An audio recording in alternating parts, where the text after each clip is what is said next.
বাংলাদেশ নৌবাহিনীর high performance frigate প্রকল্পের tender. Hello guys, welcome back to our channel. आज की वीडियो वीवर बांग्लादेश की नेवी के लिए बहुत बड़ी गुड न्यूज है जो आई है इटली से। इटली वीवर बांग्लादेश की नेवी को एक न्यू फ्रीगेट देगा, पेशकश की है, जो बांग्लादेश की नेवी के लिए बहुत बड़ी बात है। ये जो इटली का नया जंगी जहाज है वीवर, ये कितना ज्यादा पावरफुल होगा, फुल वीडियो आप लोगों के साथ शेयर करने वाले हैं। तो अभी तक चैनल को सब्सक्राइब नहीं किया हुआ तो प्लीज जल्दी से हमारे चैनल को सब्सक्राइब कर लीजिएगा। तो बिना टाइम वेस्ट किए वीडियो को शुरू करते हैं। क्या बात है वीवर, जबरदस्त।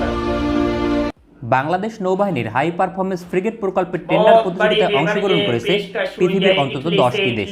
এর মাঝে বেশিরভাগ ইউরোপীয় দেশ। তবে যে দেশগুলো নৌবাহিনীর টেন্ডারে সবচেয়ে এগিয়ে রয়েছে তার মাঝে অন্যতম ইটালি। কিন্তু ইটালি বাংলাদেশ নৌবাহিনীর জন্য কোন মডেলের ফ্রিগেট প্রস্তাব করেছে? বাংলাদেশ নৌবাহিনীর টেন্ডারে সাধারণ যে চাহিদা রয়েছে তার মাঝে অন্যতম হচ্ছে ডিসপ্লেসমেন্ট হতে হবে 4000 টন এবং প্রযুক্তি হস্তান্তর সহ তা বাংলাদেশেই তৈরি করতে হবে, যার আর্থিক মূল্য হবে সর্বমোট 6 বিলিয়ন মার্কিন ডলার, অর্থাৎ প্রতিটির জন্য 1 বিলিয়ন ডলার। ইটালি বর্তমানে দুইটি ফ্রিগেট তৈরি করে, একটি ফ্রেম ক্লাস ফ্রিগেট, অপরটি দোহা ক্লাস ফ্রিগেট। প্রতিটি ফ্রিগেটের মূল্য বাংলাদেশের বাজেটের তুলনায় 1.5 গুণের বেশি, সুতরাং বাংলাদেশের পক্ষে ক্রয় করা সম্ভব নয়। কিন্তু ইটালি তাহলে কোন মডেলের ফ্রিগেট নিয়ে বাংলাদেশের টেন্ডারে অংশগ্রহণ করেছে? ইটালি বাংলাদেশ নৌবাহিনীর জন্য পূর্বে তৈরি করা হয়েছে এমন কোনো ফ্রিগেট প্রস্তাব করেনি, বরং বাংলাদেশের চাহিদা অনুযায়ী তৈরি করে দেওয়া হবে এমন স্টেটমেন্টের ভিত্তিতে অংশগ্রহণ করেছে। কারণ ইটালি নৌবাহিনীর জাহাজ নির্মাণ শিল্পে বৃহত্তম একটি দেশ, কেননা ইউরোপের দ্বিতীয় সেরা নৌ সরঞ্জাম উৎপাদনকারী প্রতিষ্ঠান ফিনকান্তিরে ইটালির কোম্পানি, যারা বিখ্যাত frame class frigate, Horizon class destroyer, helicopter carrier, submarine নির্মাণ করতে সক্ষম। সুতরাং বাংলাদেশের সকল চাহিদা পূরণ করতে সক্ষম হবে ইটালির ফ্রিগেট যদি বাংলাদেশ তা অর্ডার কনফার্ম করে। ইটালি এই প্রথম বাংলাদেশ নৌবাহিনীর টেন্ডারে এইভাবে অংশগ্রহণ করেছে এমন নয়। এর পূর্বে কাতার নৌবাহিনী 4টি যুদ্ধজাহাজ টেন্ডারে একইভাবে অংশগ্রহণ করে। কাতার 2014 সালের পরবর্তী সময়ে আধুনিক যুদ্ধজাহাজ ক্রয়ে টেন্ডার দিয়েছিল। টেন্ডারের প্রধান শর্ত ছিল লং রেঞ্জের এয়ার ডিফেন্স সিস্টেম থাকতে হবে, কিন্তু যুদ্ধজাহাজের আকার হতে হবে 3 থেকে 3500 টন। কিন্তু ওই সময় ইটালি এমন কোনো ফ্রিগেট তৈরি করতো না। তবে ইটালির ফিনকান্তিরে কোম্পানি কাতারের চাহিদা অনুযায়ী কাস্টমাইজ যুদ্ধজাহাজ তৈরির প্রস্তাব দেয় এবং 2016 সালে উভয় দেশের মাঝে চুক্তি স্বাক্ষর হয়, যা বর্তমানে দোহা ক্লাস করভেট হিসেবে পরিচিত। এটি ইটালির বিখ্যাত ফ্রেম ক্লাস ফ্রিগেটের উপর ভিত্তি করে তৈরি, কিন্তু ফায়ার পাওয়ার এবং সরঞ্জাম সমান শক্তিশালী হলেও ফ্রেম ক্লাস থেকে আকারে অর্ধেক। ঠিক একইভাবে বাংলাদেশ নৌবাহিনীর টেন্ডারে অংশগ্রহণ করেছে ইটালি, অর্থাৎ বাংলাদেশের জন্য নতুন এবং কাস্টমাইজ ফ্রিগেট তৈরি করে দেবে, যা বাংলাদেশ নৌবাহিনীর প্রতিটি চাহিদা পূরণ করতে সক্ষম হবে।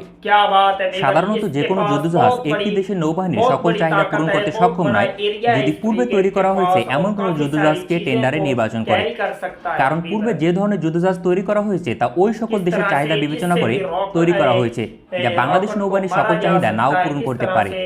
আর এজন্যই প্রয়োজন কাস্টমাইজ ফ্রিগেট প্রকল্প, যা ইটালি বাংলাদেশের জন্য তৈরি করতে আগ্রহী। কিন্তু ইটালি বাংলাদেশের জন্য নতুন ফ্রিগেট তৈরি করলে তা কেমন শক্তিশালী হতে পারে? মূলত ইটালি বাংলাদেশের জন্য দোহা ক্লাস করভেটের একটি ব্যতিক্রম সংস্করণ তৈরি করতে আগ্রহী, যা ইতিমধ্যে ডিজাইন তৈরির কাজ শুরু করেছে ফিনকান্তিরে কোম্পানি।